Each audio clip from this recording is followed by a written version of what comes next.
Wow, this thing's awfully tall. I guess I probably should have checked this before I actually came up here. Just pull it down. Or pull it off.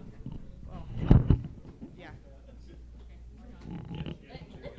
This is why you have me for comic relief. See, this is why I have my... Thank you, Vanna. There we go. There we go. Now I can actually hear myself. I know I'm on the microphone now. So welcome, Colorado Springs, to day 3 of Small Business Week. How awesome is this? How amazing is it we all get to be in person at this beautiful location here at Pinery on the Hill? Yes. Amazing, amazing, right? So if you're not familiar with Small Business Week, we're here today so business owners can come together, talk to you about amazing resources, talk to you about their business journeys, and that's really why 1 Million Cups is here today. If you're not familiar with who we were actually started in Kansas City. We actually have 167 chapters all across the United States. We come together at 9 a.m. on Wednesdays at 3 East Comedy Club in downtown, here for our local chapter. And we have 2 entrepreneurs, yes, woo! And we have two entrepreneurs that share their story every single week. They talk about their business journey, their triumphs, their failures. So we can come together as a community and find out how we can best support them, which again is why you're here today, so you can learn resources for support one, for yourselves, and two, for your fellow business owners, right? So I thought it was actually very appropriate that we were here today on a Wednesday, because in case you guys did not know, 1 Million Cups actually was awarded the most networking group with a purpose last year from Front Range Power Connectors, and today's topic is Epic Purpose, which I thought was very cool, right? So we normally meet, again, 9 a.m., 3 East Comedy Club, 1 South Nevada. Eric is amazing, great space. So thank you, Eric. Let's all give him a round of applause. Thank you. We always have coffee that is roasted fresh by Barista Coffee, which is, of course, local organization here. Thank you, Danielle, for my cup. And our coffee cups every single week are sponsored by the BBB and the SBDC. So again, yes, give them a round of applause. Great resources here for our local community. And I do want to have our coffee sponsor come up. So every month our coffee is sponsored by a local organization. This month it's the Colorado Enterprise Fund. Corey Arcrease, will you please come up for just a moment and tell us a little bit about Colorado Enterprise Fund?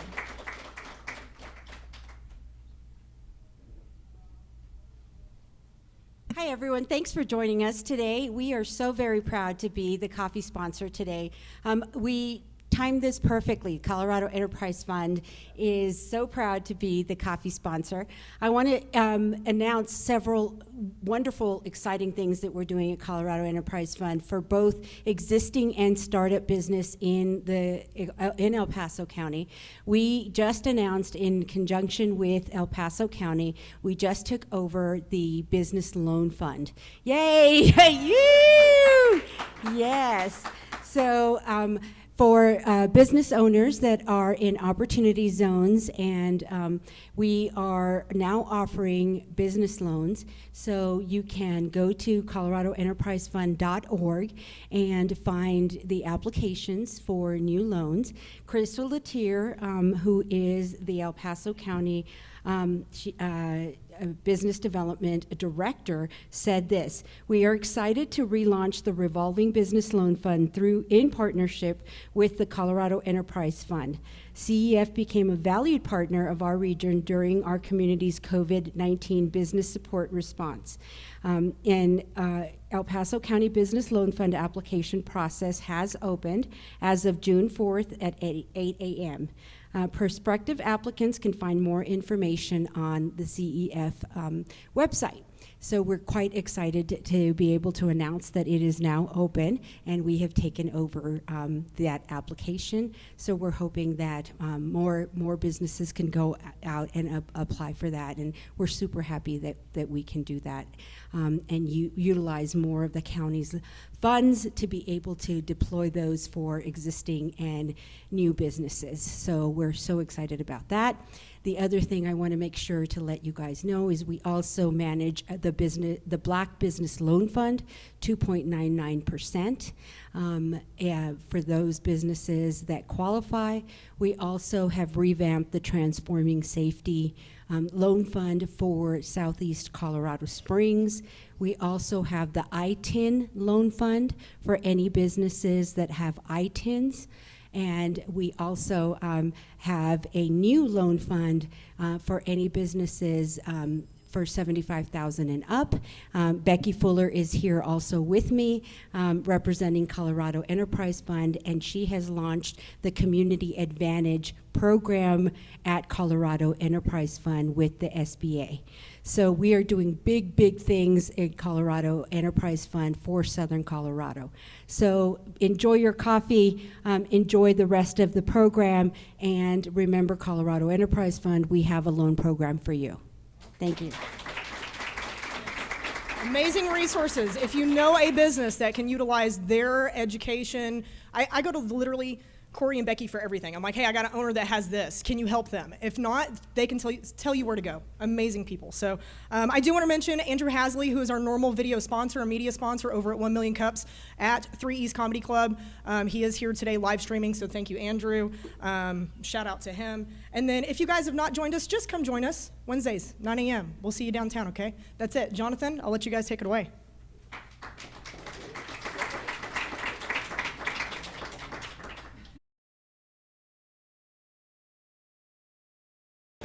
Hello everybody, my name is Jonathan Liebert, CEO of the Better Business Bureau of Southern Colorado, and welcome to Small Business Week 2021. This is the largest small business week in the nation, and we are so excited about that, and that's in thanks because of all of you.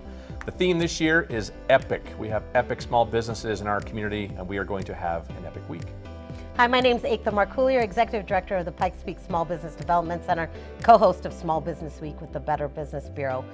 Thank you for joining us again. We'd like to thank our sponsors. Presenting sponsor, U.S. Bank, and our live stream sponsor, WireNut Home Services. We would also like to thank our corporate sponsors, El Paso County Economic Development, Kaiser Permanente, the Colorado Springs Chamber and EDC, and the City of Colorado Springs. Thank you so much for joining us for this epic week of events.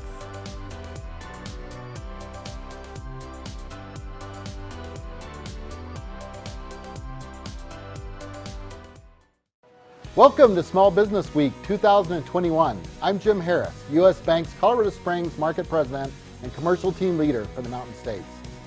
Our friends at the Pikes Peak Small Business Development Center and Better Business Bureau of Southern Colorado co-host Pikes Peak Region's Small Business Week, which remains the largest Small Business Week celebration in the state of Colorado and the largest in the nation last year. U.S. Bank has been the presenting sponsor of Small Business Week for a decade, and we're proud to return again this year. The pandemic continues to be tough on many small businesses and entrepreneurs.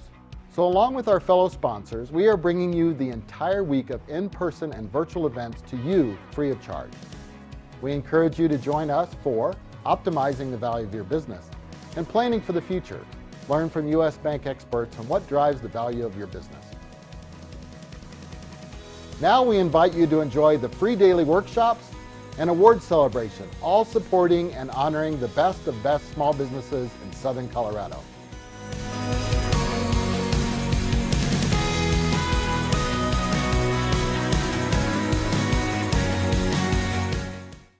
Greetings, my name is Yemi Mobolade and I'm part of the economic development team at the City of Colorado Springs, dedicated to a thriving economy and excellent quality of life. We know our small business community is critical to the city's success, and that's why we're proud to sponsor Small Business Week. I want to share our most important tool, which is cosopenforbiz.com. It's a step-by-step guide to successfully starting a business in our city. Please check it out. Have an epic Small Business Week. It's important to involve patients and caregivers in research because they have a very different perspective. They bring the real life element into the research project.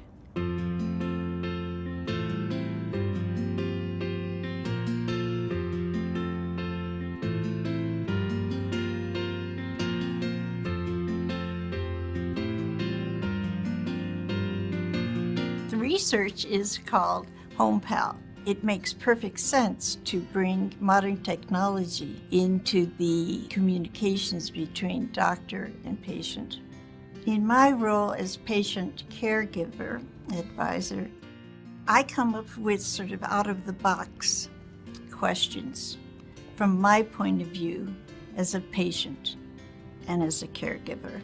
And along with the other people on this team, we can make the research more relevant to the patients and caregivers.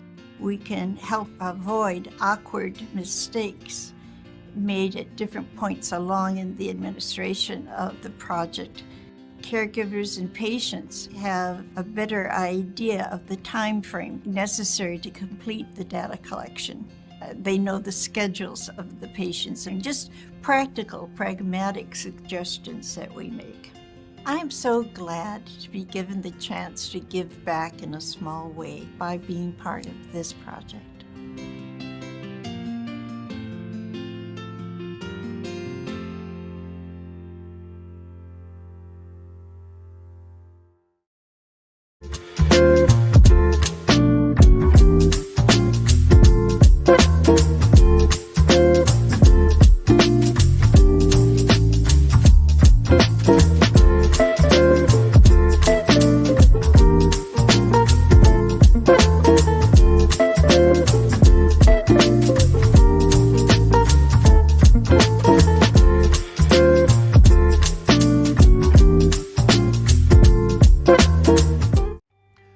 Welcome, everyone, as we celebrate Small Business Week in the Pikes Peak region.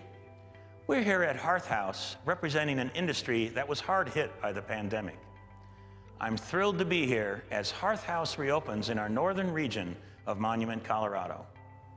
As a small business owner myself, I know how important small business is to Colorado.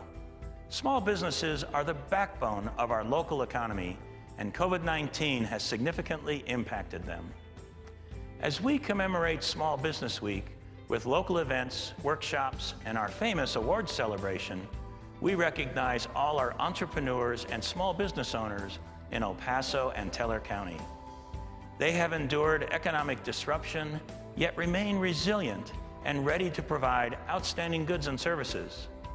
Small businesses are vital to our community, and we must continue to support them during these unprecedented times. El Paso County is proud to be a regional leader for our community's recovery, response, and reopening. We have allocated millions of CARES Act funding dollars and plan to give more direct relief to our small businesses in the near future. We are host to the Pikes Peak Small Business Development Center, who has worked with thousands of businesses to navigate disaster relief, resources, grants, loans, and provided the strategic support needed for all of us to remain resilient. The Small Business Development Center, along with the Better Business Bureau, continues to support our small business community's needs, especially when they need it the most. I stand with small businesses, and you can too, by choosing to eat and shop at your favorite local and independently owned businesses, not just during Small Business Week, but all year long. Together as a team, consumers and businesses, we will not only survive coronavirus, but we will come out stronger and better. We'll see you soon at your favorite small business.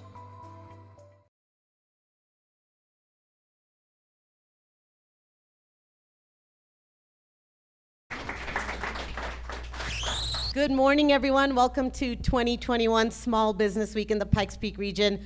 We are so excited to be here with you today and with 1 million cups. You guys are awesome. Every year you come out for us, and we really appreciate almost you hosting us as part of Small Business Week. So thank you for your support. Last year was a tough year, right? The pandemic was tough. We talked a lot about that in Small Business Week last year. We are so excited that this year, with all that unprecedented change, we're actually still in some unprecedented change in 2021, but it's exciting that we get to be here with you in person. We gave a lot of hugs today, and we get to talk to a live crowd. That's what's different, and that shows our epic recovery and resiliency of this community and the collaboration. So thank you so much for being here. Really excited to be in person. We are in person, but we are also virtual. We have a lot of cameras here today, so thank all of you with those cameras. No pressure to get it all right? But we are also online and live streaming every single day to pikespeaksbdc.org/SBW, and also to the Small Business Week Pikes Peak Region Facebook page. So 2 places. And at the end of each night or the next morning, you'll be able to see that we have the recordings actually posted of the prior events. So if you missed something, or if you're on the panel and really want to watch yourself again, you're more than welcome to watch those videos. And they'll be on there forever. No pressure, panelists. No pressure. But we're really excited to have you all here, and just excited to have Small Business Week again. Last year, by the way, because of our virtual reach and our in-person, actually all virtual reach, we were the largest in the United States of America per the SBA. So over 5,500 unique views and counting, because again, the videos are on forever. Jonathan, you're up.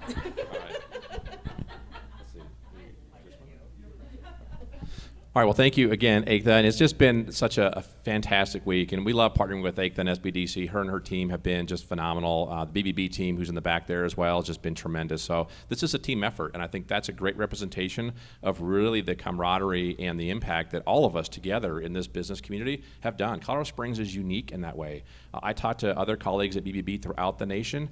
Not everybody's doing what we're doing here. and not all businesses are getting the support that they're getting from their community. So everybody in this room should really, really be proud of that fact, whether you're a small business owner or you just buy from other friends that are small business owners. That's what this is all about. So this week has been tremendous so far. We've got obviously this event here today. This afternoon we have at 2 o'clock. That'll be the virtual event for Epic minority businesses. We're going to hear from minority-owned businesses and the tremendous impact that they create for our region. And then don't forget tomorrow's going to be the award banquet, as 8 they said. So that'll be virtual as well, so make sure you're there checking that out. That's, again, everybody this year totally deserves 50,000 awards for doing everything that you did.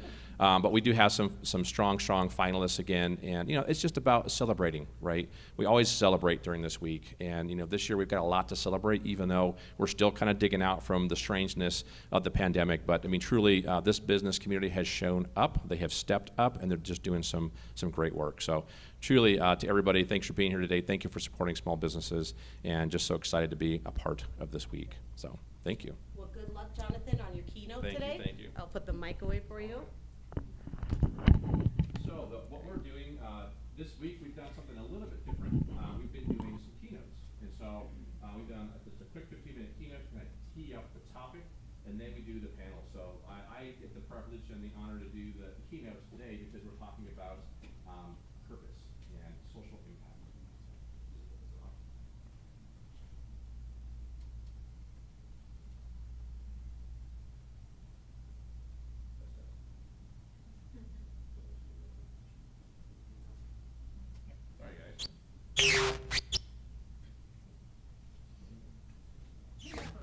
That's right.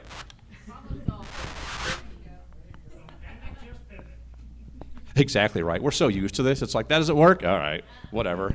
Plan B, plan C, yeah, we got this, right? We're all entrepreneurs, so no big deal.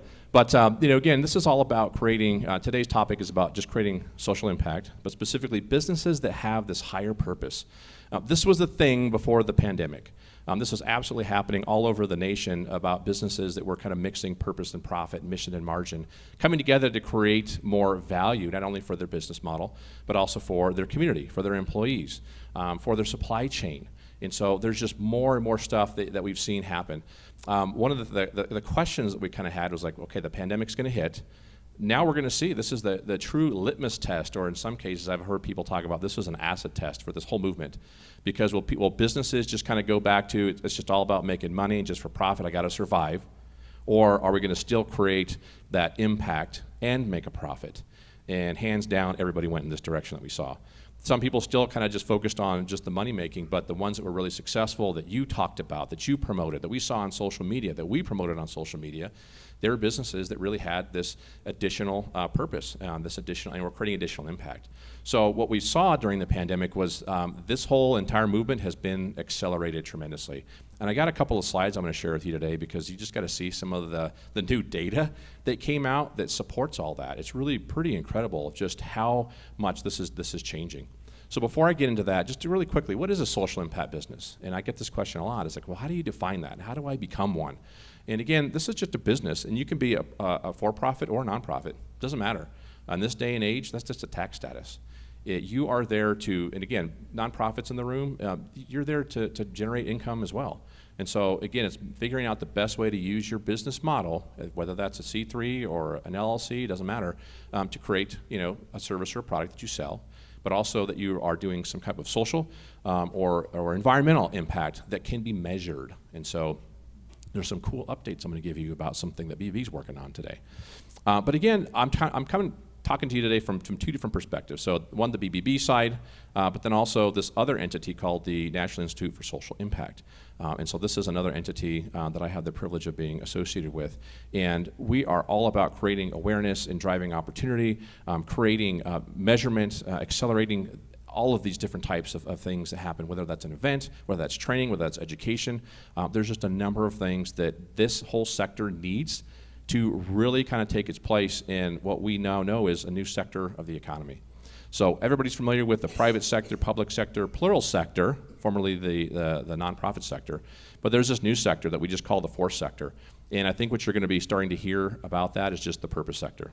And so I think what's important today is just when we talk about this, when you hear the panel talk about purpose-driven business, know that they really do represent a new sector of the economy. There hasn't been a new sector of the economy in about 300 years. And so this is kind of a big deal. Doesn't happen very often. You're not going to see this again in your lifetime. So it's just really kind of important to know that you are witnessing and seeing something that's a little bit new and a little bit different. The concept is very, very old, been around for a very long time, but the words, the language that's being used is very new. And so there's some exciting things that kind of go with that. But here's one of the first pieces of data I wanted to show you, the rise of conscious consumers. This is some information that came from IBM's foundation that does research on where are consumers spending their money and what kind of categories do they fall into. So for the last 60 years, the number one consumer, should be no surprise, is the value-driven consumer. What's the best value? What's the best price? Best quality? That's really where consumers have been at for 60 years, as long as they've been tracking this. Followed up by brand-driven consumers and then product-driven consumers. Well, in the last couple of years, and whether that's because I think they just weren't kind of measuring it that way, but now they are, there's a new consumer out there, and that's called the purpose-driven consumers. And here's what's interesting. The value-driven consumers make up about 41% of the market. So again, the largest one, have been for decades. And just kind of out of nowhere, again, I think it was already there, they just probably weren't tracking it. The purpose-driven consumer now makes up 40% of the market. There's a really good chance within the next 2 years, or maybe even sooner, that for the first time ever, that the purpose-driven consumer could actually outtake the value-driven consumer. That's huge. That's huge information for every single business owner to just know and understand that you got to pay attention to this market. People not only will buy from you if you've got that higher purpose and you're doing good for your community, for your employees, you have an ethical supply chain, but they also want to come work for you. And so that's the other thing that we're seeing now. I know a lot of people in this room, I just had some conversations talking about, I can't get people to come and work for me. It's a funky workforce out there right now. And then I've talked to a couple of you that have had really good, strong cultures and are doing kind of some of this work. And this is just my observation. Didn't hear that there was too much of an issue recruiting talent. So that actually shows up in the research as well, that when you do these types of things right, you do them well, people will want to come work for you and they will stay working for you longer. So that is so important right now as we're trying to get people to come back to the work, come back to the office, right? These types of strategies, this type of culture that you want to build around purpose-driven businesses is extremely important. So just be thinking about that as well. But let's talk about what's going on within the business community itself. And so the research I'm going to show you comes from Porter Novelli. This came out late last year. There's all kinds of new data that's out there. We've been tracking this stuff for years, and then just within the last year, a ton of new stuff has come out. We've actually kind of just seen the whole shift happening kind of right before our eyes. But Porter Novelli is just a great organization, and what they did in this study is they went and they asked executives from Fortune 500 companies and just from other businesses just across the nation. So this is representative of a much larger kind of study. You can download this online. It's a great research. It's really quick to go through. But here's what the big organizations are now saying. And I love this quote at the top. Today, purpose is omnipresent. It is pervasive. The majority, 85% of business leaders agree today that it is no longer acceptable for companies to just make money. Companies must positively impact society as well.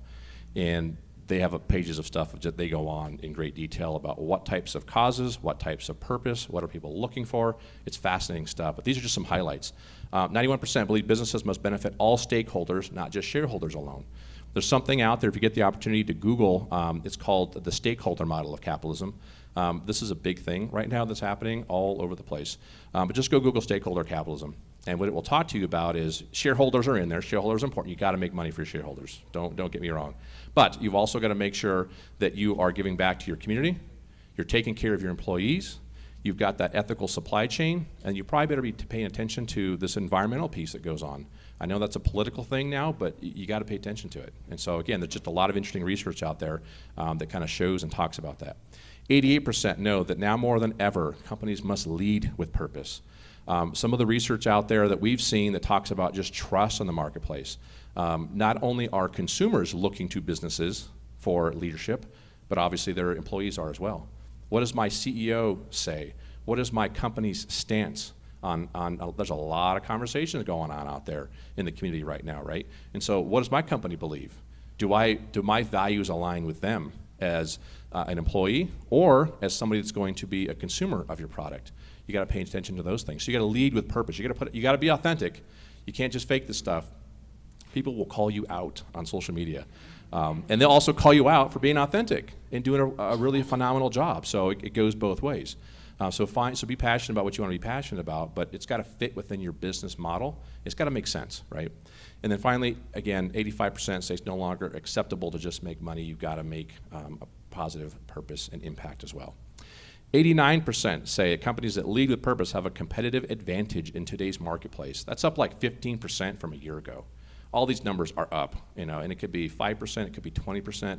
All the numbers we've been tracking for years are just kind of going up, where it is about having that purpose plugged into your mission. It's that purpose of having it relatable to your employees. They got to know what you're doing.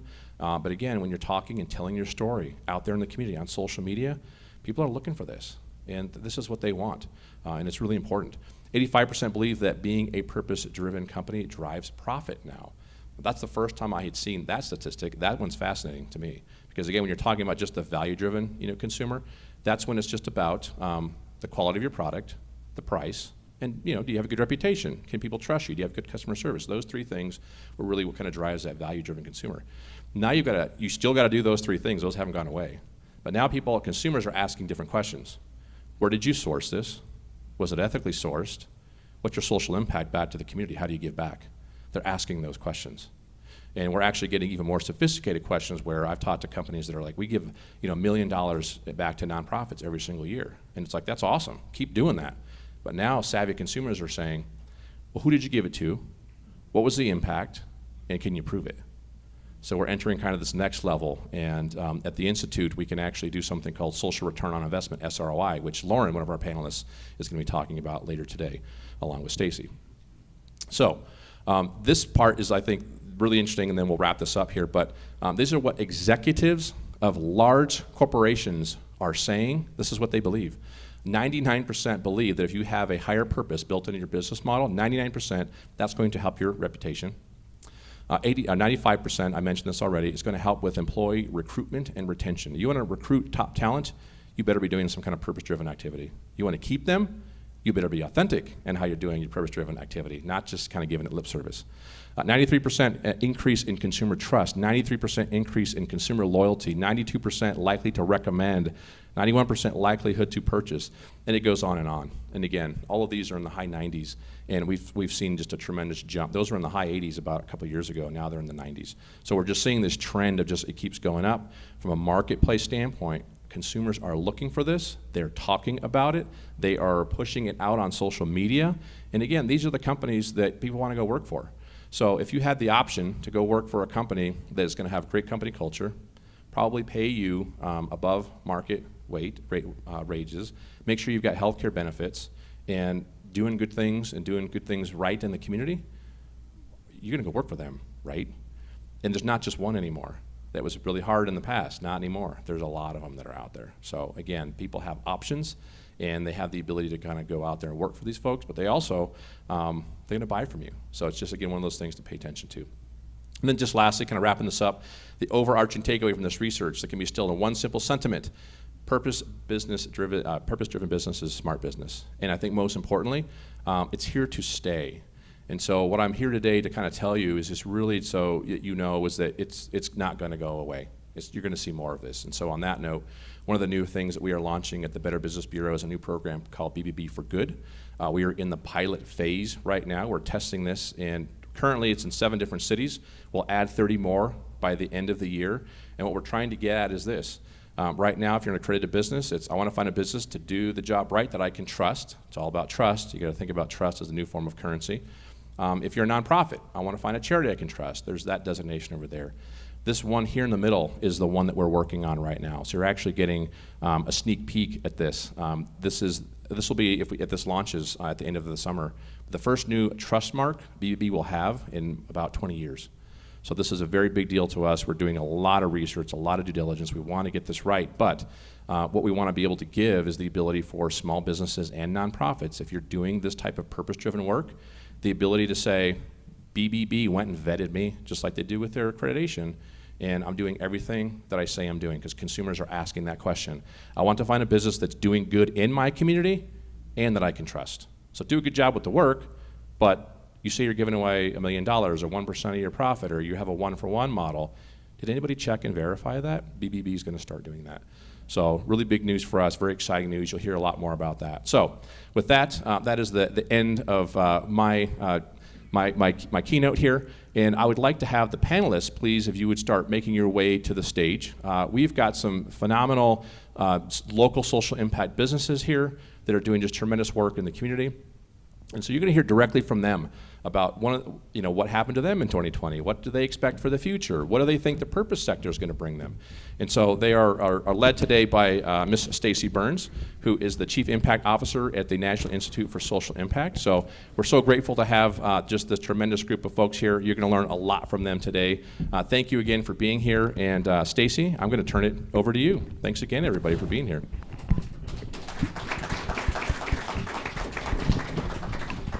I've been told these are hot, so I think we're ready to roll. Thanks everyone for coming today, and those attending virtually. We're super excited. I get the absolute pleasure of being up here, not only with amazing business owners, but also people I get to call friends. Lynn is my newest friend. We just met today, but we're great friends already. So I would love for these folks to introduce themselves to you. If we could take a minute, and maybe starting with you, Daniel, just please let the crowd know who you are and what you do.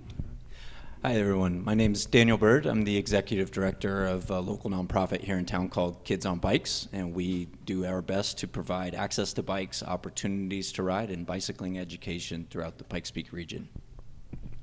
Hi everyone, I'm Lauren Hugg, founder and principal of Hugg Speak Consulting, and we do a lot of community engagement work and qualitative research in the community.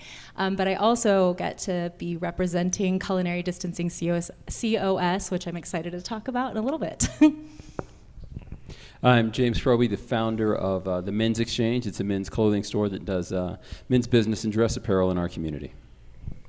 Good morning, I'm Lynn Jones, and I'm the owner and co-founder of Colorado Gear Lab. It's an outdoor gear and apparel store located in downtown Woodland Park.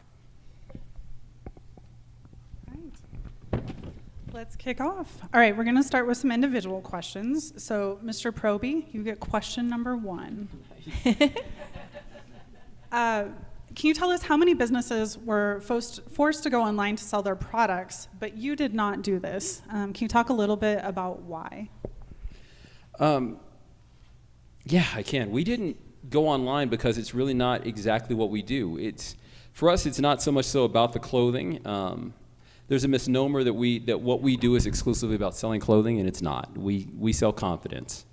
And part of that is the experience of getting sized and getting fitted and getting an opportunity to look at yourself through new eyes. So when we go through the space, we have 2 generations of men who have never been fitted for clothing, never been fitted for suits, have no idea how suits and men's business and dress apparel is supposed to fit. That's something we cannot do virtually effectively.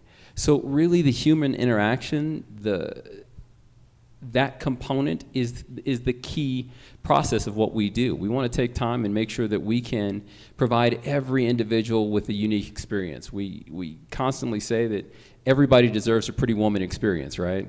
Everybody gets an opportunity to kind of feel special and feel pretty and look at yourself through a different lens. And that's not something that we were able to achieve online. And it makes no sense for me to try, or for our business model, to try to match Amazon or do what Amazon's doing. They own that space and they own it incredibly well. Our goal is to try to figure out how do we give you a unique experience and something you can't get anywhere else. So it was very much so for us, not about going online. It was about how do we represent what we do and do it to the best of our ability every day. And maintaining the integrity of that model throughout. I love it. Thank you, James. Lauren. Yes. Can you give us some examples of businesses that did a great job incorporating social impact strategies during the pandemic with both their business model and marketing strategies? So I always hate giving examples because there are so many good ones. I leave somebody out inevitably. But one business that did a really great job with social impact was Red Gravy, the restaurant downtown. They made a point of focusing on public health and safety and communicating all along the way what they were doing to keep their staff, to keep their customers, and to keep the general community at large safe. And they were ahead of the curve a lot of times, doing things that were more than what was required by guidelines because they were operating based on science and data and also just their general sense of serving the community as a whole. They also provided a lot of meals to frontline responders, and a lot of restaurants did that. I should say lots of restaurants stepped up to make sure that people were being fed at a time that was really difficult for all sorts of parts of our community. And then other businesses, I'll talk a lot about restaurants just because of the Culinary Distancing Facebook group.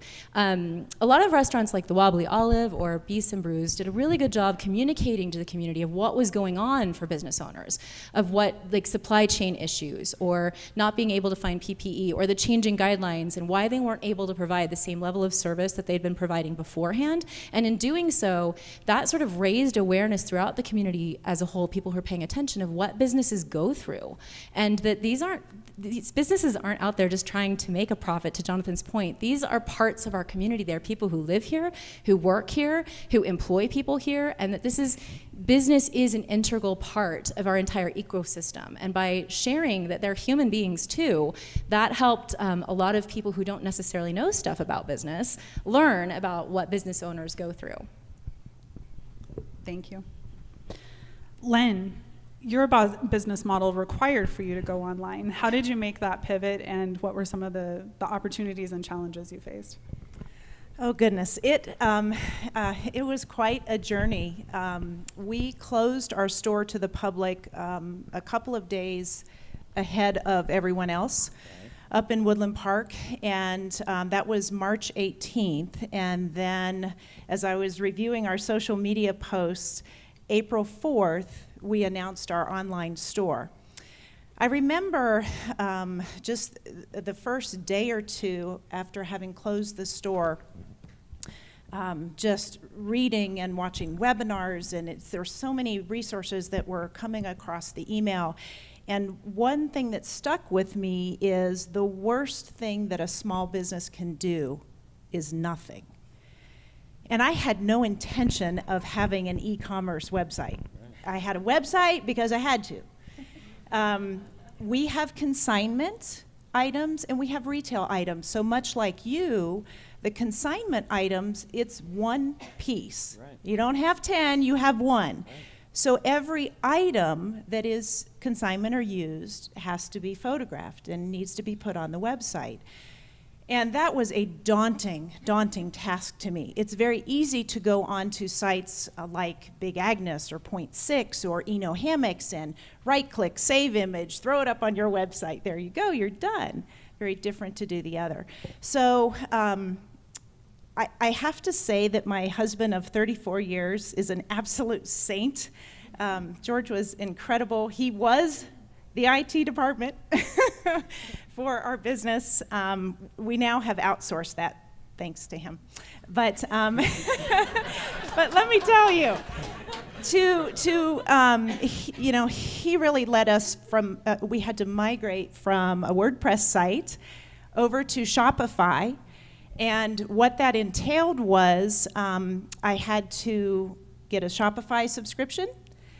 I had to increase my point of sale system subscription by $100 a month, but they were integrated with Shopify, so that's why we chose that one. We needed an app to figure out how to take those photos and remove the background and then upload them through the point of sale app to put them on the website, so there was another subscription. And we needed a new iPhone for the store so employees could take the pictures to upload to the website. So you can see all of a sudden these expenses were not part of our original plan. And at that moment we were doing that, we weren't even making any money. So it was a risk, but it was something that we felt we had to do. And I think that a big driver for us was the consignment piece. That sense of responsibility to our consigners.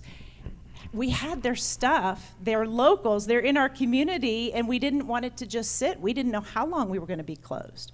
So we just took that opportunity and said, we're going to do this. And it wasn't pretty in the beginning. I drug a white sheet over to the store. I took pictures and went, oh, that's pretty. And my family was like, way to go, Mom. good pictures. And then with our point of sale system, they created a Facebook page. I think Facebook was invaluable for us. And I remember reaching out and just saying, how do you guys get good pictures on your website? And somebody said, hey, we use the Bizart app. And I'm like, okay, so that's kind of how all that started. And now I am so thankful because our website's not going away. We love it for our locals who come in because they'll say, do you have any used tents? And I'll say, yeah, go on to coloradogearlab.com, go down through that Camp Hike Fish, find the tents. Every single one of the used tents that we have has been photographed and it's in there. So it makes the whole process a lot faster. So there's been great advantages to being forced, if you will, to go that route. And I just want to acknowledge George, is it? So while Lynn is being very appreciative of her IT department that was not ready to be the IT department, George is very adoringly looking back at Lynn, and this is one of the things I love about our small business community, is just the partnership and the way that people come together, even if they're going home to the same location, to get through these challenges. So just wanted to point that out. Sorry to put you on the spot. We may have some IT needs later, though. And Daniel. Let's see. I know you wish you could have put a bike in every kid's garage. Every kid's garage. And the parents, too, I think, if you really could do it. How does having a mission make you work harder at your business so you can accomplish this? You already got me teared up. Thanks a lot. Yeah, so it starts with the mission of Kids on Bikes is, well, it's simple, and I'm going to get this right, is to inspire and empower all kids to live a happy, healthy, and active life with bicycling. But then the mission for me is so personal as well, and it comes from both personal and professional reasons and background for me as a social worker. It has nothing to do with me, and the beauty of a nonprofit is that nobody owns anything. So I just have to be the best steward of not only the mission, but all the resources that we have. So the hard work came in so many different forms to even launch, and we have not just one, but two social enterprise efforts. We have summer bike camps, and we have the pedal station, and that's where we take bike donations in, retail, volunteer workforce, and we get those bikes back out to support our programs as well.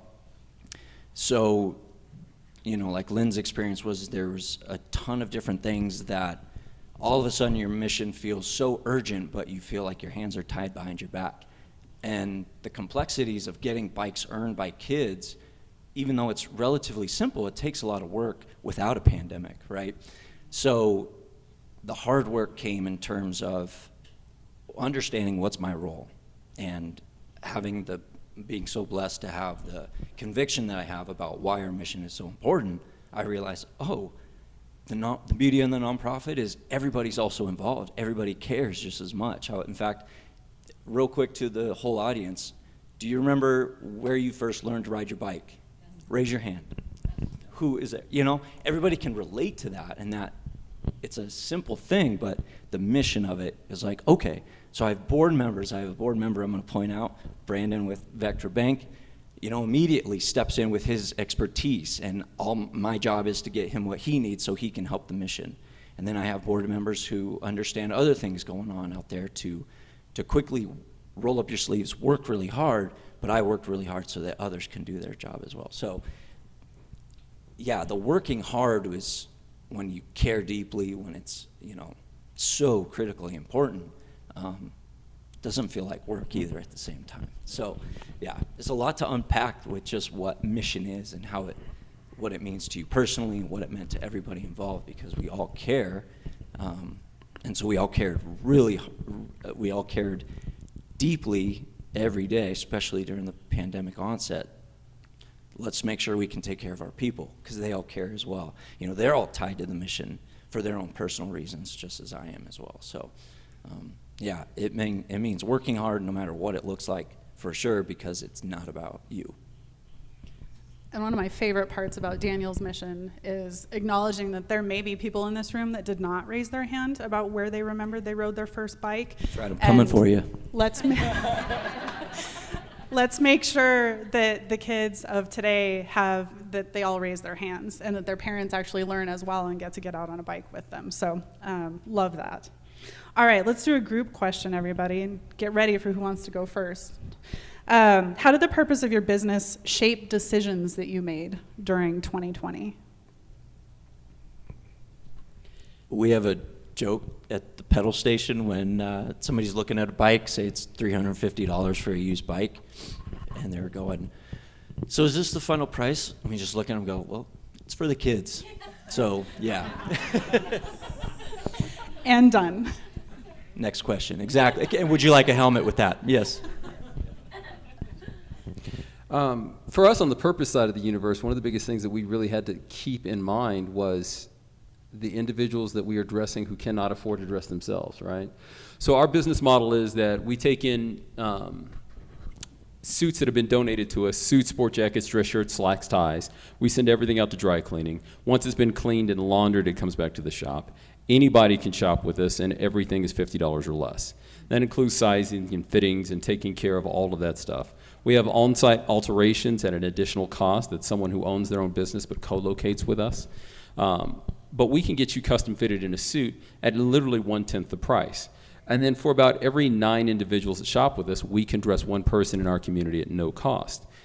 It becomes really important as we're dressing individuals in our community who are at that space that cannot afford to take care of themselves. How do we give them the tools to dress in a better way? And most of them are in a space where they are looking for work again, right? So empathy becomes really important in that space. And losing the selfishness. When you're staring at somebody who's recovering from addiction, or you're staring at somebody who's lost their housing or their home, or you're dealing with somebody who's lost the job because the job they've been doing no longer exists, it's trying to take in that moment and take a breath and say, how would I want to be treated in this space? And for me, it was, the measure of manhood for me has always been my grandfather. If I were dressing my grandfather, how would I want him treated in this space? If I was dressing my son or my daughter, how would I want them to be treated in this space? And are they going to feel like this was a charity, or is this someplace where we're going to make you feel special and that we're providing you an opportunity so that you can then energize this community and give back? So if we're making an investment in an individual, that individual is going to make an investment in our community. And once we wrap our brain around losing the mindset of scarcity and embracing the mindset of abundance, there's more than enough to go around for all of us, for every single one of us. And the more that we give away with the exact right energy, the more it comes back to us in this incredible way that is unexplainable. So it's taking on the space of understanding we are going to dress you. And we ask that questions of individuals that we know are having a little bit of a challenge, you know. The total today for your suit and all your clothing is going to be $75. Is that something you can afford today? Yeah, we can. Yeah, it's not a problem. I can definitely do that. Okay, awesome. And if it's not, then we try and figure out a way that we get it to a price point that we can, or we take care of them at no cost. But we always want to respect an individual's dignity in that space and dress them in a spot where they walk out feeling better than they did when they walked in. I'm not crying, you're crying. I think for us, very originally, we opened our doors in February of 2018, and a goal was to serve our community well. And we knew that there were a lot of gear junkies in Teller County, and they had some great gear just sitting in their closets and their garages, and so we thought, let's get that into play. Let's make that stuff available for people. Let people buy Patagonia and North Face and Mountain Hardwear and all these things at a lesser price, but keep it out of the landfill. It's got a lot of life left. So that combination was great. And just serving, and I talked about serving our consigners, getting their stuff sold. When they bring it in, let's get it sold for them. So that certainly continued in 2020. But we had a decision to make in 2020 because we had incubated, if you will, at 110 West Midland in a tiny little front of a building. But an opportunity was presented to us to buy the building next to us, 108 West Midland. And this is in the middle of a pandemic. And we didn't know what was going to happen. But when George and I moved to town, to Woodland Park in 2017, and we looked at the town, and then a year later when we decided to have a business, I remember him looking at that building and saying, wow, if that ever goes for sale, I want that one.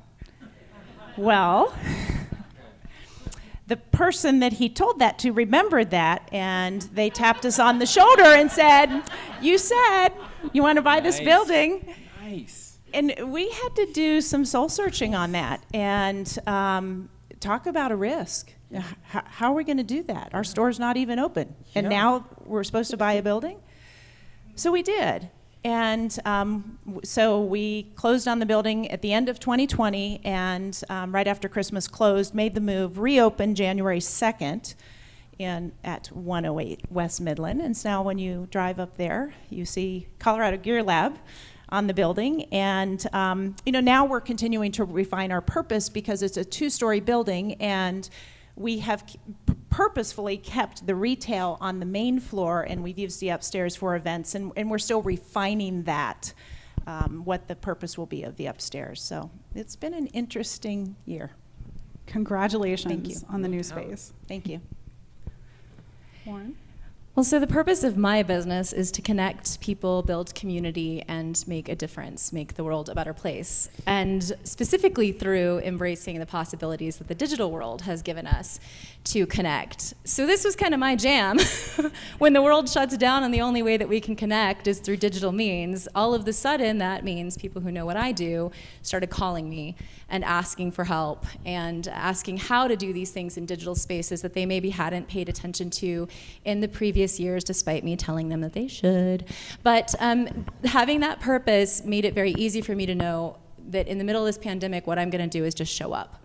And I'm going to be present on any of these conversations or any of these calls, whether there's a contract or whether there's payment or whether there's anything on the other side of it, because that's what this community needed. We needed to be connected, and we needed to continue to see each other and to see the people that we hadn't seen before. I mean, there were lots of people that maybe weren't present at certain conversations just because they didn't have that connection yet. And so in a way, 2020 for me was one of the easiest years I've ever had as far as figuring out how to allocate my time and resources, because it really was just about what do we do to get through this together, to survive and then thrive on the other side of this. And that's why being up here with people like this is such an honor, because yes, it's the work that I do, but it's bigger than that. It's about all of us, and it's about the community that we get to build together. And the more of us that are present, and the more of us that are bringing our voices and are bringing other people in who aren't at the table yet, the better our community is going to be. Thank you, ma'am.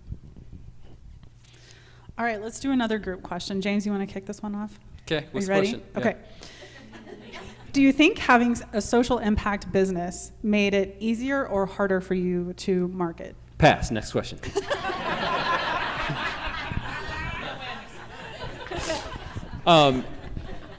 Did having a social impact business make it easier or harder for us to market? I don't know that it made it easier or harder, honestly. I think it just is just the thing of how do you tell your story.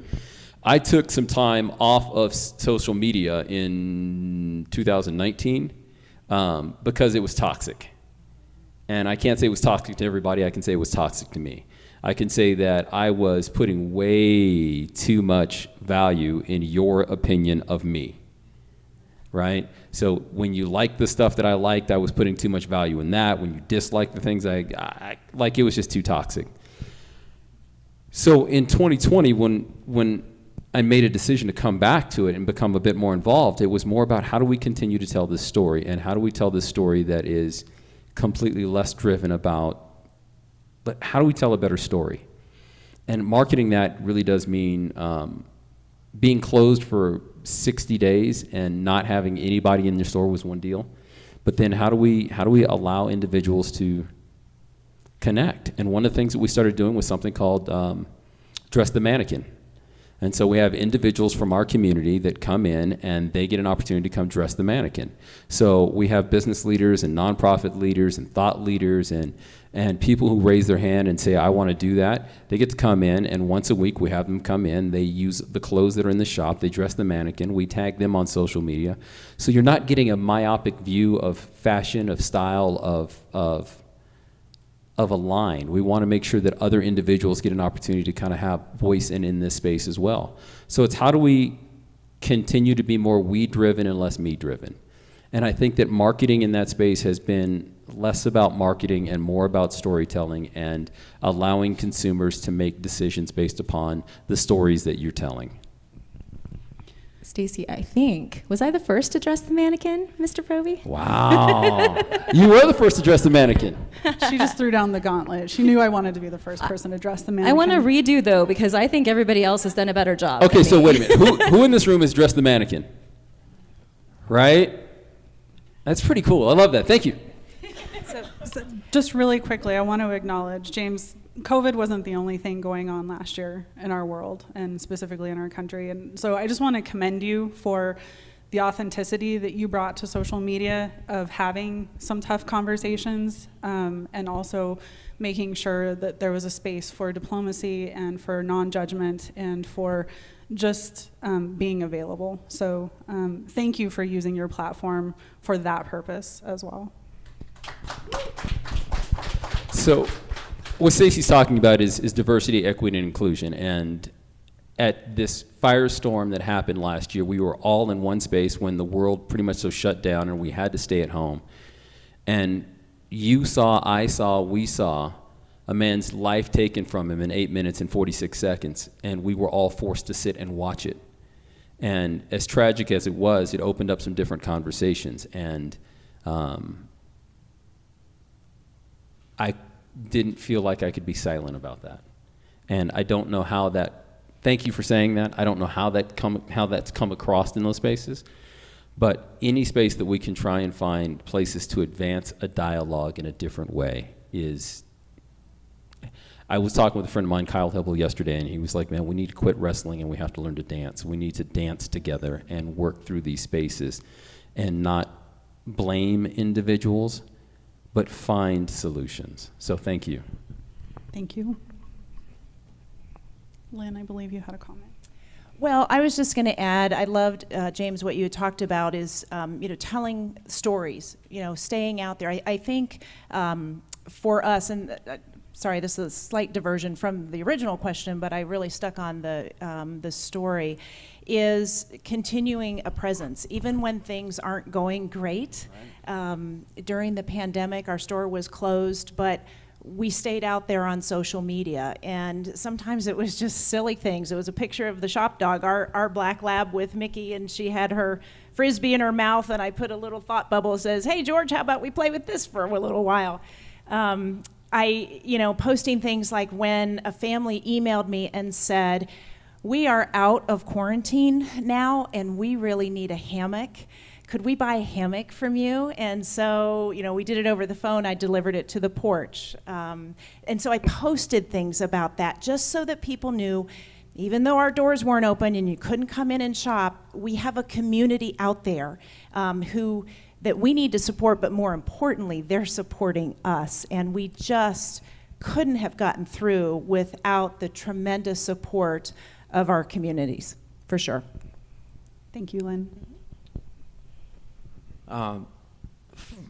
From a marketing standpoint, I think it just changed how much we made our mission feel more urgent. And perfect example is kind of how the contrast between Kids on Bikes being founded because childhood obesity is skyrocketing across the country back in the early 2000s. Within the last 5 years, we've seen more and more kids are behind screens and spending way less time outside. Enter pandemic, and kids are now not only not going outside, more times in front of screens, far less, and now no access to the YMCA or places like that. So, it was marketing in terms of highlighting how critical this is and how much it it matters for the childhood development of every kid throughout everywhere, but as we're focusing here in the Pikes Peak region. So it changed some of our urgency, and then it also, a lot of our marketing really is just word of mouth. So it had a lot to do with our successful summer bike camps last summer. We were very fortunate to be able to provide opportunities for kids to get outside. We saw more new families than we'd ever seen prior to the inaugural year. And they told their family, and their friends what a great opportunity it was, because mountain biking and bicycling in general was safe outside to do, and we already had all these things going on. So the marketing just worked in our favor in that regard of being outside and being healthy, but then it was highlighting it as to, it's not just fun, it's not just kids playing, it's so much more than that, and we have to tell that story. We have to really create that sense of urgency and then highlight yet again why our mission matters so much. So marketing it's not my initial kind of thing, and I'm not always thinking through the lead of marketing necessarily, but I am definitely coming at it from a storytelling perspective, and that and really rely mostly on word of mouth more than anything. So yeah, keeping the communication going on every front, programmatically speaking, and everything, that was what mattered most for us, for marketing. It just made it tougher, but it also made it a whole lot easier to communicate, because, yeah, it was highlighting the issue for us, right? So I love hearing what all these other business owners are saying about marketing, because having been in marketing for most of my career, I've gotten to the point now where marketing in the traditional sense is understood as more of like a one-way communication, where a business sends its message out to be consumed by an audience. And what they are all talking about is storytelling and connection and community building. And it actually is easier. Like, I'd kind of like to put myself out of business and convince all business owners that really what you need to do is just talk to your community and tell them your story, tell their stories, because there actually are stories. And the more that we do that, the more that we invite people in to participate in our businesses and in our community as a whole, the more we're all invested in the outcome of everything, not just this one business, but our community in its entirety. So it's a lot easier to do that than to come up with really complex strategies and spend money in places that you don't necessarily know if you're getting the return. When James dresses somebody in our community, he knows the return. There's multiple returns. There's impact on the person, there's impact on the organization, there's impact on the community, there's impact for the business. He knows exactly where that impact is going in one sense, and then all these ripple effects that we don't know for sure too. So I think that what the pandemic showed us is how important these human connections are. We've spent a lot of time creating efficiencies that make it easier on us, but actually dehumanize the way that we interact. So I think the lessons are, let's go back to being human beings. Let's have handshakes and conversations and talk about each other as humans, not as businesses, not as commodities, not as profits, but as people. Yes. And you're not retiring anytime soon. We have lots of stories to tell. I will help you build participatory models. All right, let's go to an individual question really quickly. And James, I'm going to have you go first again. Okay. How were donations to the Men's Exchange during COVID? Did they increase, decrease? They went through the roof, seriously. When you guys are locked at home and you can stare in your closets, you go, I don't want to wear that, I don't want to wear that, I don't want to wear that. Let's get rid of all that stuff. I can't, what's that? I have nowhere to wear that, and I don't like it anymore. I bought it on a whim in the first place. It doesn't fit, right?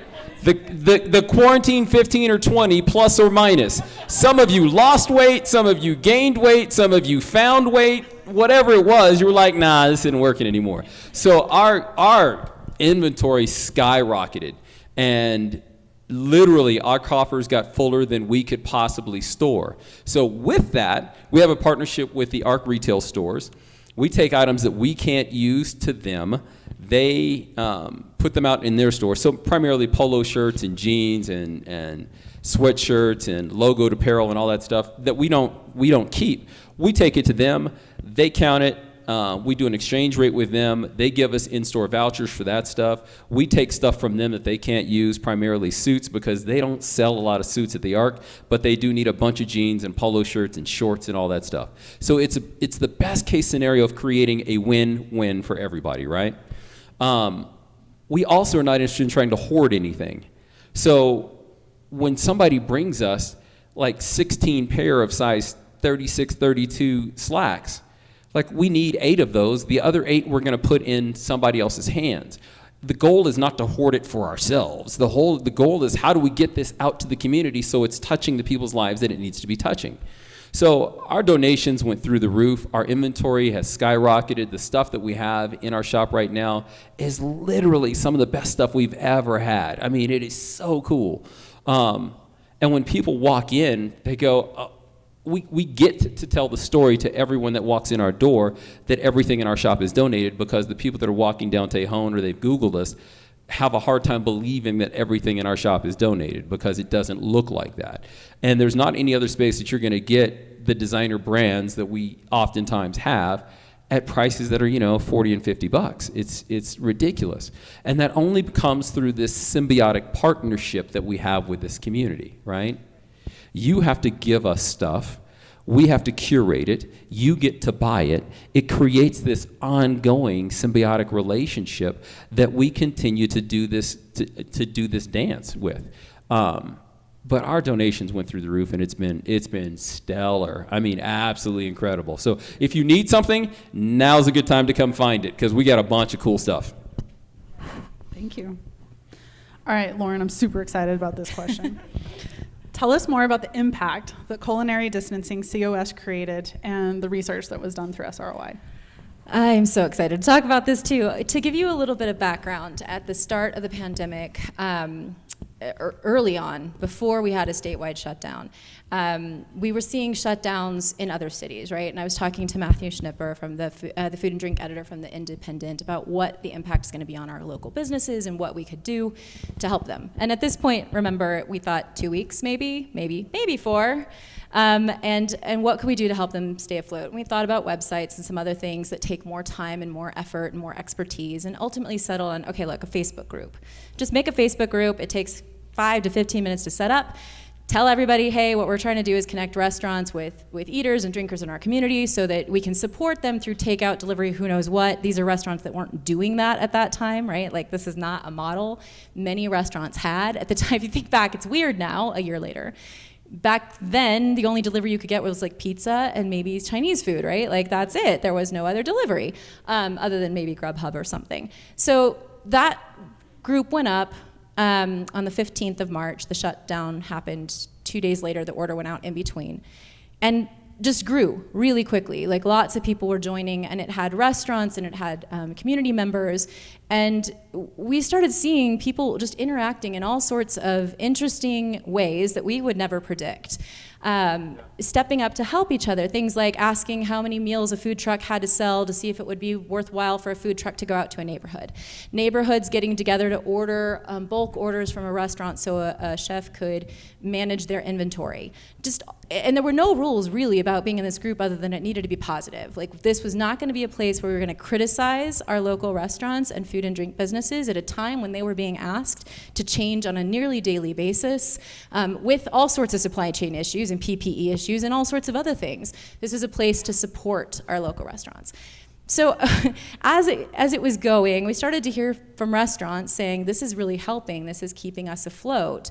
And I happen to know what CI4SI does, and I was like, I wonder if we can measure this. So I reached out to Stacy and Jonathan and said, can you guys do this? Can you do a social return on investment study on a Facebook group? I mean, it's not a business, there's no overhead, there's no revenue, there's nothing, but can you measure impact?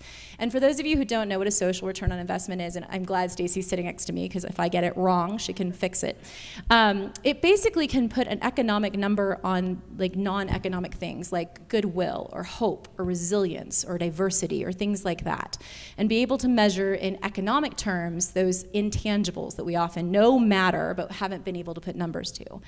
So we nailed it. Thank you. I feel validated here. So they conducted a study, and they've determined that over the year of 2020, March 2020 to March 2021, this one Facebook group contributed $1.1 million to this community. Right. And for somebody who's been very much in favor of the digital world, I'm sensitive to what James is talking about. There are lots of things in social media that are problematic.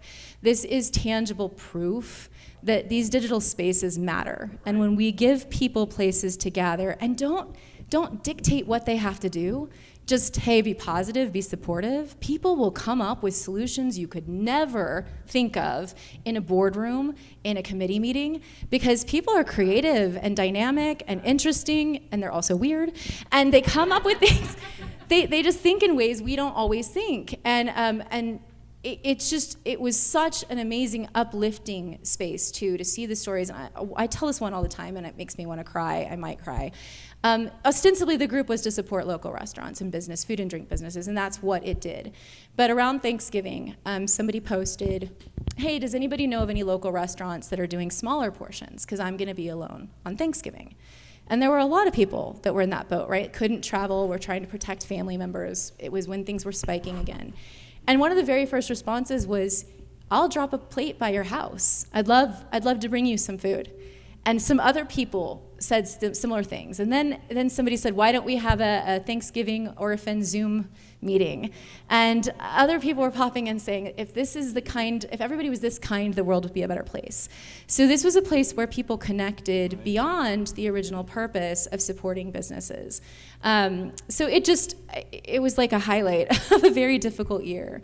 But to be able to say that something that simple, just a Facebook group, can have that much impact for business owners, what that means is the things that you do, the right things that you do, the ways that you bring people together, there is definitely an economic impact for it. And if you want to be able to measure it, you can contact these lovely people. But it was just an honor and a privilege to facilitate that and watch the community come together in that space.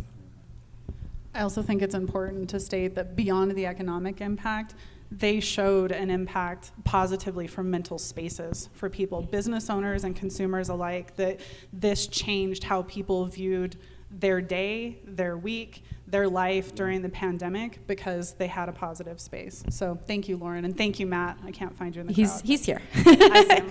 In his taco shirt. Yes. All right. Lynn, you're up next. How was the outdoor industry impacted by the pandemic? Well, I would say peaks and valleys. It was a great time to be in the outdoor industry, and it was a very difficult time. Everybody was going outside.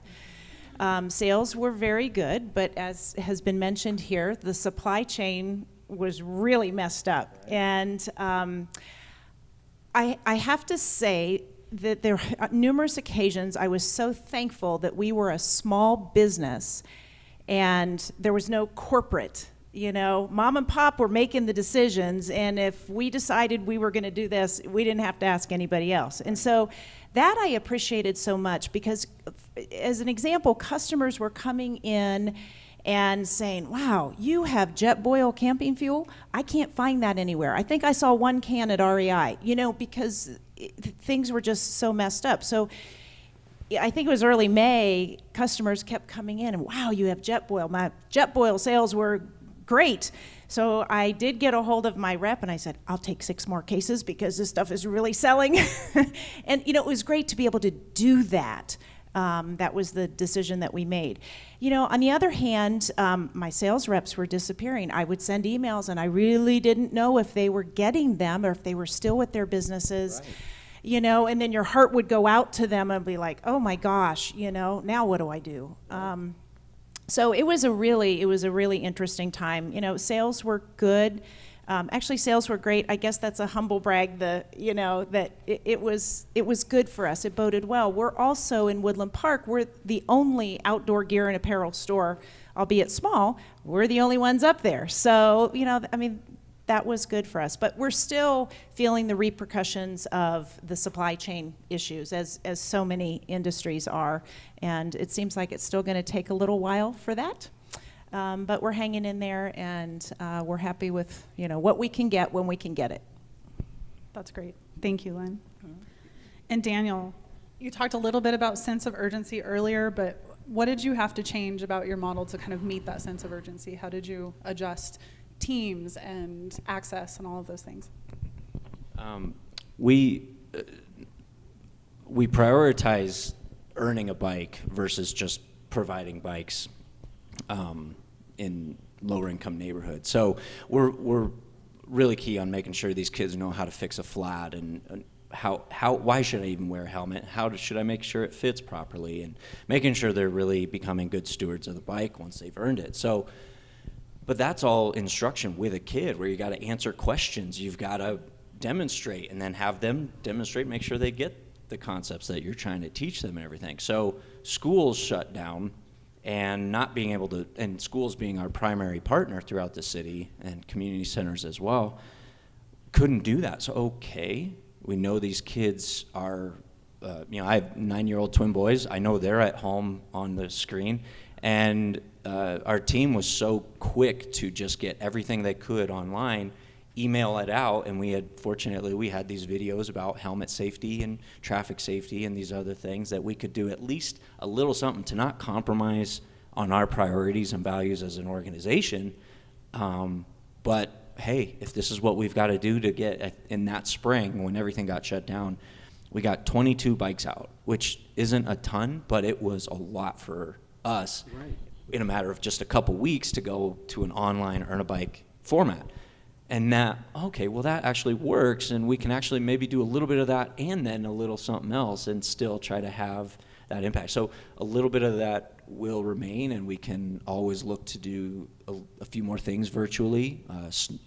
Our spring programming, you never know if a blizzard's going to show up. Well, we've got some online stuff in our back pocket as well. So we pivoted on that, and as well as we got enormously bottlenecked with bike donations initially. So when you rely a lot on volunteer workforce, and then immediately none of them can come in, and you have to have half of your staff there, but yet all these bikes keep showing up. I mean, it takes 5 minutes for a bike to get donated. It takes us usually 5 to 10 hours for that bike to get back out. And that's, with some earn a bike hours or whatever in that online platform I was mentioning. So bikes are just packing up, but they do not all show up ready to go. And so how do we make this work? What are the new priorities for us? Well, I don't even know if places are going to open because they're not responding to emails or they're not sure.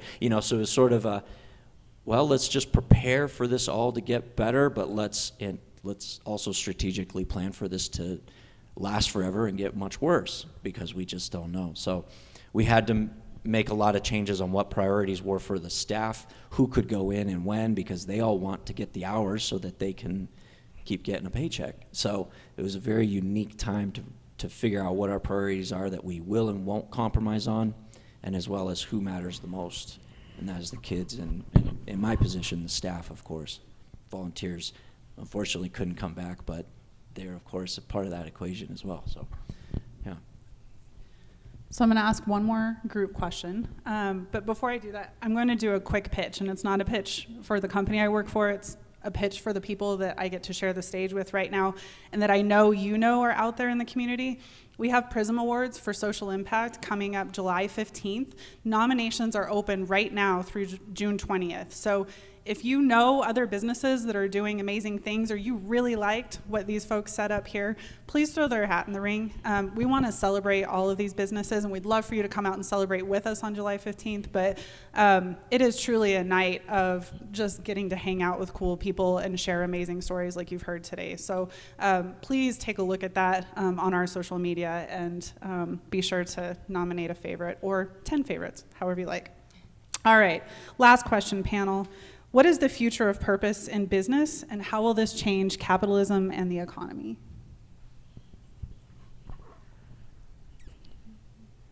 Repeat the first part of the first question. That was a lot to unpack. One. What is the future of purpose in business, and how will it change capitalism and/or the economy?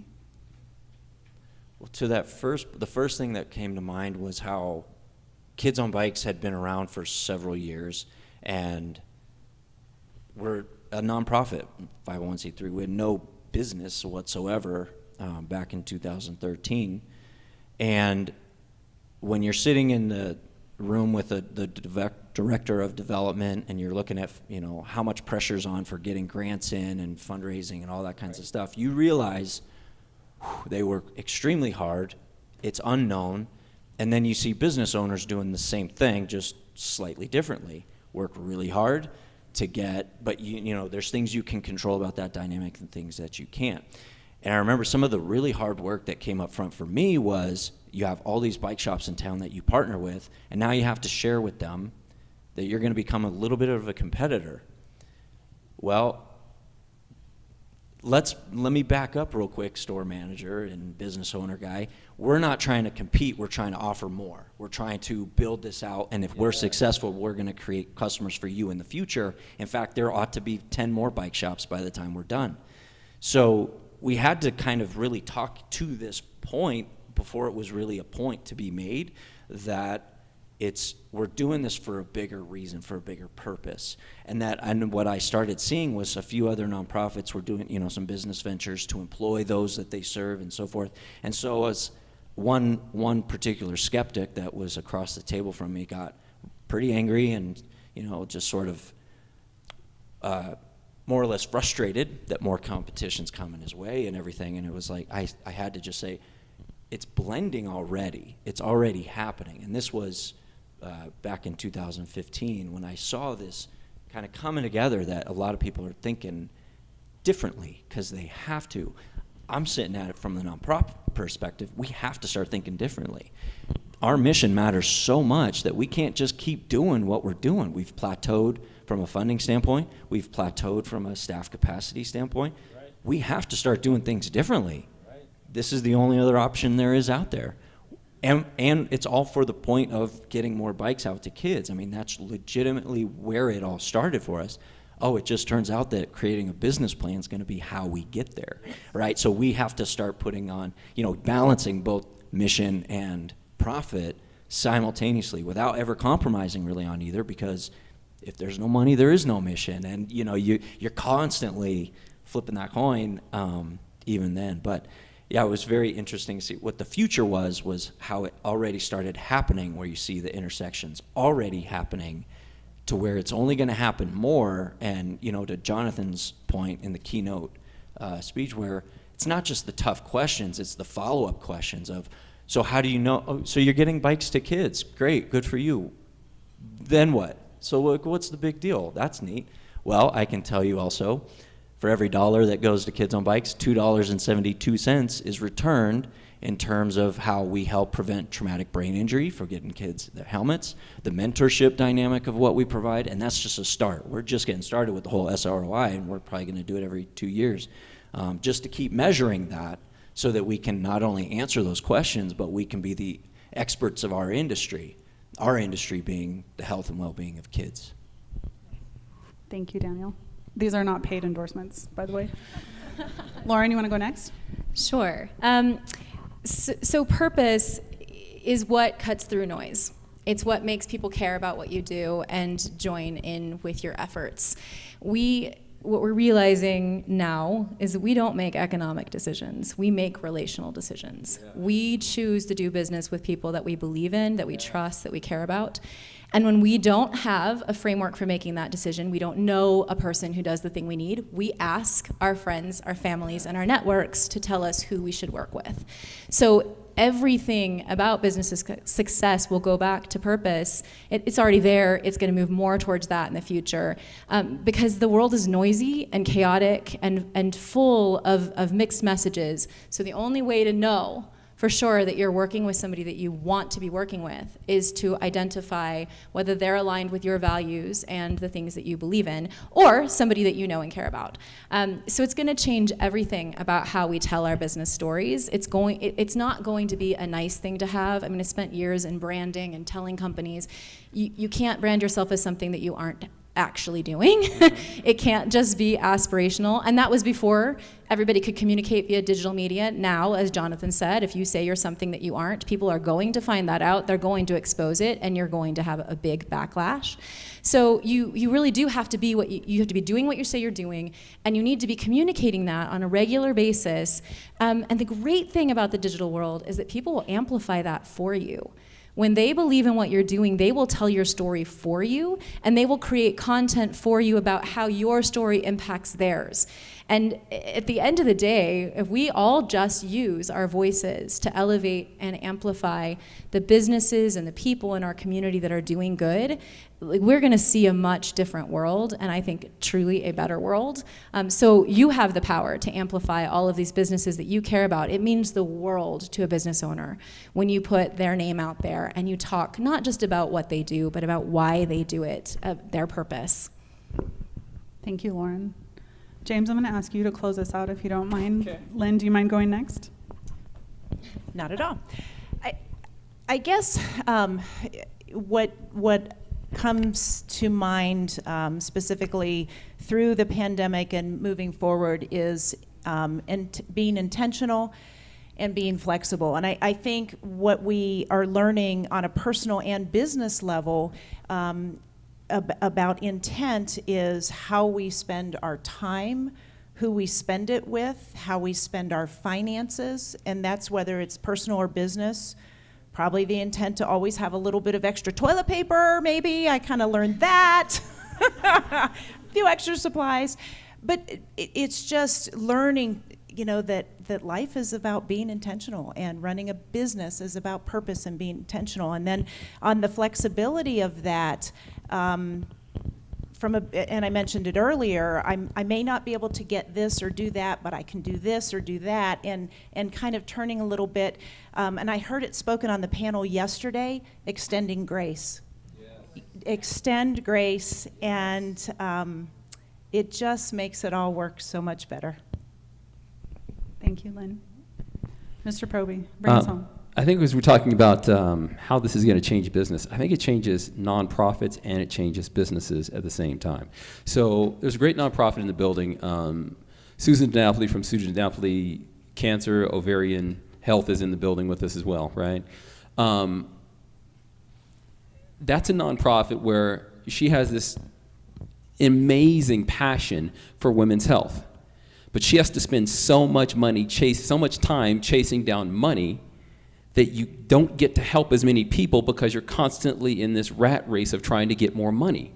And when you're doing that from a funding source where the grantors tell you how much they're going to give you and when you can and how you can it limits your ability to take care of people who are in need.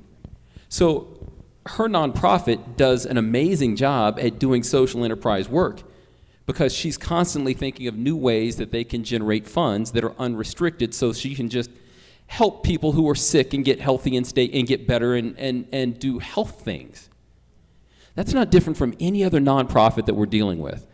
Grantors get to tell you how to spend the money, how to report it out, what to do with it, and oftentimes you are required to tell people no who are in need because they didn't fall into this category of money or this bucket or meet these requirements, right? That's a horrible feeling when you're working a nonprofit and you have to turn somebody away. As that turns into social enterprise, you get a chance to help individuals in a much broader sense and wrap your arms around the community in a much bigger way. And then when you lose the mindset, and I think you've heard it said several different times through here, you lose the mindset of competition and you gain the mindset of collaboration. You understand that there really is more than enough. There's an abundance to go around. So there's another men's clothing store that opened up on Tejon, a few blocks away from us. There are 15 men's clothing stores that closed throughout the country who did not have a social impact model. The one that opened up, I keep hearing people come in and say, I'm upset that these people opened up on your block and they have a social impact business and they're copying what you're doing and blah, blah, blah. It's like, look, if we lose 5 more businesses that don't give a damn about our community, and they get replaced with 4 other communities that care and invest in the human aspects of what we do every single day. That is not a bad thing, that's a good thing. if that means I get to share with them, we get to collaborate, and through that tide, all of our ships rise, that's not a bad thing, that's a good thing. The more businesses that get a chance to hear this and think, we could do this one thing I'm passionate about in our business and help everybody get better, that's a good thing.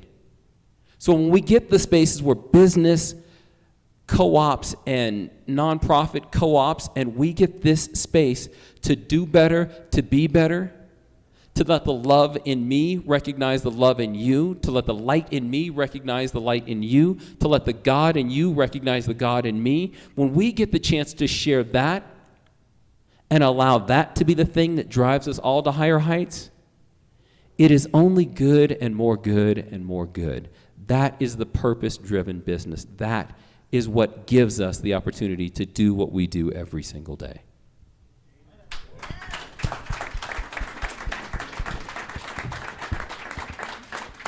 Thank you to our panelists. Thank you all for being here. I know we have...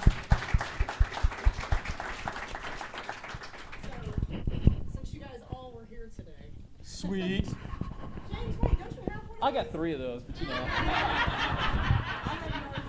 Maybe you can I'll gift share. it. Maybe you can gift it to someone. Never turn down free swag. Never. Right. Thank you. Well, once again, I hope you enjoyed this panel, and again, we talked about with some boring statistics, and then you heard everything come to life here on stage, right? Of really how this is being integrated, how you have to tell your story, how it is about that purpose-driven business and that purpose-driven mindset. I think you heard about, and working together and being a community. I mean, these are all things I think we do well here in this community, anyways, and so that's what I've kind of discovered is that here in Colorado Springs, people kind of get this. Here in the surrounding areas of Teller County and Manitou, I mean, people get this, and so you saw this on display with just some great businesses. So thank you again to all the fantastic work you're doing in our community, and thank you for being great panelists here today. So Ekta, I'll turn it over to you to close us out. Absolutely. Thank you all so much. As a reminder, this will be online forever. Just as a reminder for all of you. Just to bring it back around for you in closing. But this will be posted on our website later this evening or probably tomorrow. This was a lot of great, amazing content. Like, this panel is absolutely stellar. We appreciate you so much and what you do for our community. And, I will go back and watch this again because it was that good. And it's a great reminder of what our purpose is and why we're here and how we can do better. So thank you so much. We have one more event today at 2 o'clock. Corey Arcariz, who's still here, is one of our panelists. Yes. So she has a full day with us as well. It's called Epic Minority Business. As you know, minority businesses struggled for access to a lot of things, not just in 2020, but for a long time. 2020 put a spotlight on it in a way that we actually did something about it. And being we have representation from programs that actually came to the table to try to fill those gaps. We're a long way from being perfect at it, but we're gonna talk about what those gaps were, how they filled it, and how minority-owned businesses can represent themselves when it comes to government, legislation, programs, local programs, funding programs like El Paso County's Relief Fund. We gave out millions and millions of dollars because we listened to the community. We made sure we offered support to those that needed it most. So that's what this panel is going to be about. It's a virtual stream only, so check it out on our website, pikespeaksbdc.org/SBW, or the Small Business Week Pikes Peak Region page. One more shout out to 1 Million Cups. Thank you, thank you, thank you. Jonathan and I were talking about maybe having you partners for the entire week next year because you're an amazing partnership and you really care about what's happening in our community. Thank you for showing up. Thank you for being here, and we'll see you online. Tomorrow, awards banquet at 3 o'clock, and that's a live stream and free as well, and help us celebrate the top businesses in our community. Happy Small Business Week. Thank you all.